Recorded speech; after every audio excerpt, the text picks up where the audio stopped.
This is a classic charge sharing problem. We have Vx, which we want to solve for in phase 2 at steady state. But before we can do that, we need to find the charge stored in phase 1 before we can move to phase 2. To do that, we're going to draw the equivalent circuit for phase 1, which consists only of Vs, Rs, and the first capacitor. Solving for Q here, we want to solve for the total charge that's going to be spread across both phases, so I denote this with a QT, and it's going to be equivalent to CVS.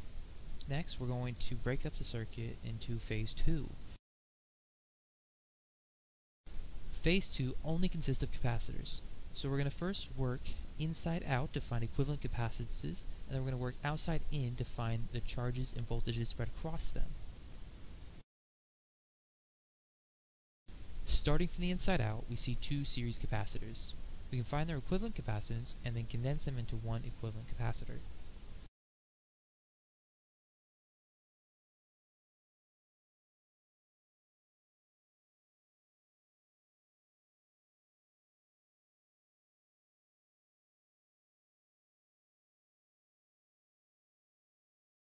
Next, we know that we had two of these series capacitors in parallel with each other, so we're going to draw the two condensed capacitors in parallel, and then, simple enough, it's just adding them together, finding their equivalent capacitance.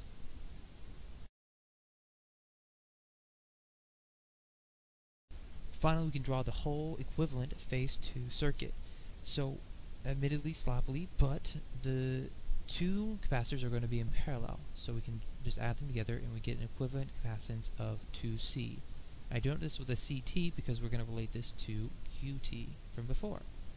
So because these are in parallel, we know that they share the same voltage across both branches. So we're going to solve for the voltage across both branches, which I'm going to denote with a V1.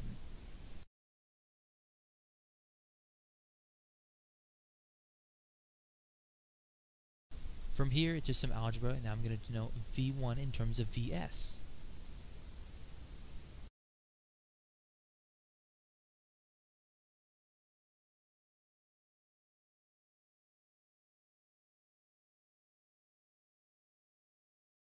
Here we get a little lucky. Because we have two capacitors in parallel with each other, we know that they share the same voltage across both branches. So we can denote that the voltage across C over 2 is just V1. From there, we can draw the equivalent circuit for the C over 2 capacitor, which is the two original capacitors in series with each other, and denote the potential across both of these as V1.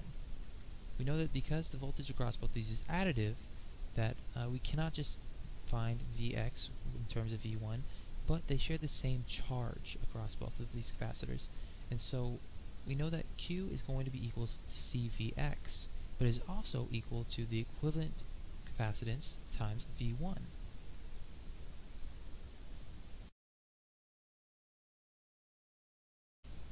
But from here we actually want to find V1 in terms of Vs, which we already found earlier.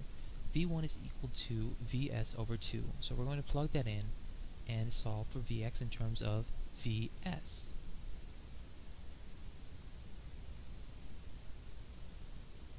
And from here we have our answer.